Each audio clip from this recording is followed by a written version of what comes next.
Mais non, tu peux pas dire ça. On rembobine cette affaire-là. Non. Prends soin de toi, là. Oui, Hein, tu me tu protèges. sais. Je le sais. Compte toi-même. La rencontre du Rocher, du Trisac. Écoute, Benoît, quand Ouais. je parle. Sophie, bonjour. Bonjour, Benoît. Bon retour, en passant. Merci. Alors, il y a une plainte qui a été déposée à l'Ombudsman de Radio-Canada. En fait, il y a 46 plaintes qui ont 46? été déposées. Ah oui, 46. Alors, je te rappelle le contexte. Le 17 septembre de cette année, à l'émission de Rebecca McConnell, il y avait des propos anti-blancs, de racisme anti-blanc qui avaient été tenus en ondes. J'étais venue t'en parler, puis on avait discuté de tout ça. Pour rafraîchir la mémoire de tout le monde, on va leur réécouter l'extrait en question pour comprendre pourquoi il y a eu 46 plaintes qui ont été déposées à l'Ombudsman. Pendant longtemps, tu as dit que tu n'aimais pas les Blancs. Oh mon Dieu, oui, c'est vrai. Mon Dieu, tu vas là? Ben, oui, de l'huile, il y a un feu, je rajoute de l'huile. Je détestais les Blancs, mais tu sais, je veux dire, je pense pas que tu peux aimer les Blancs quand tu habites en Afrique, là. Okay. Et je pense que tu peux pas aimer les Blancs quand tu es afro en France. Bon, alors, quelqu'un qui dit en ondes, j'aime pas les gays, j'aime pas les trans, j'aime pas les drag queens, j'aime pas les femmes, j'aime pas les juifs, est pas accueilli comme ça. Donc, il y avait 46 personnes qui avaient déposé une plainte à l'Ombudsman de Radio-Canada. La façon dont ça fonctionne, je te rappelle brièvement, quand tu déposes une plainte, d'abord, premièrement, ça s'en va à la direction du service dont dépend l'émission. Cette direction-là répond aux plaintes.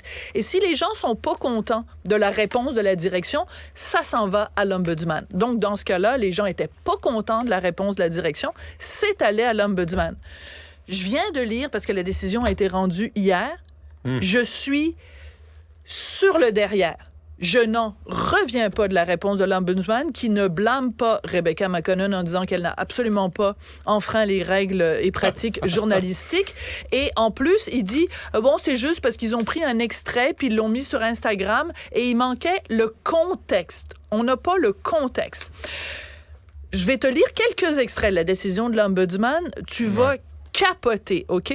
L'Ombudsman dit, il est important d'aborder des sujets difficiles comme le racisme ou les questions identitaires, mais il est crucial de le faire avec délicatesse et contexte. Lui considère que ça a été fait avec délicatesse et contexte dans le cas de Madame Joly.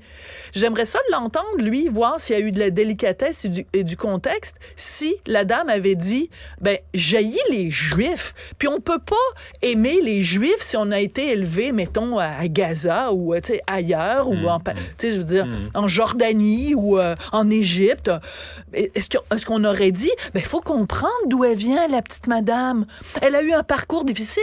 La directrice de la radio, de Radio-Canada, souligne le fait qu'elle trouve extraordinaire que Rebecca McConnell, dans son entrevue, évoque le parcours personnel de son invité dans le but de donner à l'auditoire les clés pour détecter les racines très personnelles du discours de Madame Joly. Elle s'est appliquée à résumer un parcours fort atypique, un parcours difficile pour permettre aux gens à l'écoute de saisir la douleur ressentie par son invité pendant son enfance.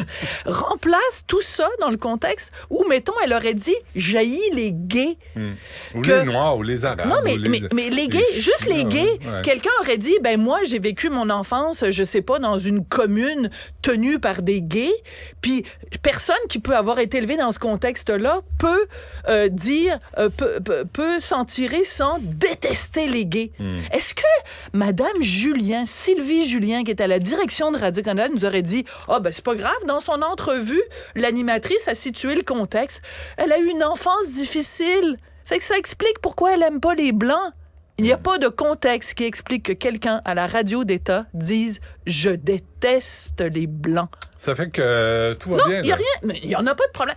Ça a été fait avec délicatesse, Benoît. Ça, c'est la clé. Ça, c'est une clé. Puis ça, c'est... Parce qu'ils nous le disent à un moment donné, un petit peu plus tard, ils disent... l'Ombudsman, il dit, c'est important d'avoir un trousseau Un trousseau pour comprendre Madame Jolie. Fait que Madame Jolie, si on se donne la peine d'écouter son parcours difficile quand elle était jeune, on peut comprendre. C'est important de comprendre pourquoi elle dit qu'elle aime pas les Blancs. C'est ce qui nous manque, nous, les animateurs Mais nous, à Cube on n'a Radio. pas aucune délicatesse. On aurait besoin d'une formation sur la délicatesse et comprendre le contexte des gens qui disent « j'haïs telle personne ou tel groupe de personnes ». On veut-tu une bonne? Parce que les gens qui ont porté plainte, les 46 qui ont porté plainte disaient « c'est du racisme anti-blanc ». Voici ce qu'il répond à l'Ombudsman. Il leur fait un gros FU, en fait, l'Ombudsman. Il dit, en tout respect pour ceux et celles qui ont été choqués par les propos de Mme Jolie, je n'ai senti aucun appel à la haine ou au racisme anti-blanc, une notion qui, soit dit en passant, me semble reposer sur bien peu de données probantes. Mais qu'est-ce que tu veux de plus probant, mon homme? Monsieur Champoux, allô? Quelqu'un qui dit « je déteste les Blancs », c'est pas mal anti-blanc. Je sais pas là, de quel... Ça n'a pas assez. Mais tu sais, c'est quoi, je pense? Il est daltonien. Je pense que c'est ça l'explication. Il est daltonien. Je pense que c'est ça. Merci, Sophie.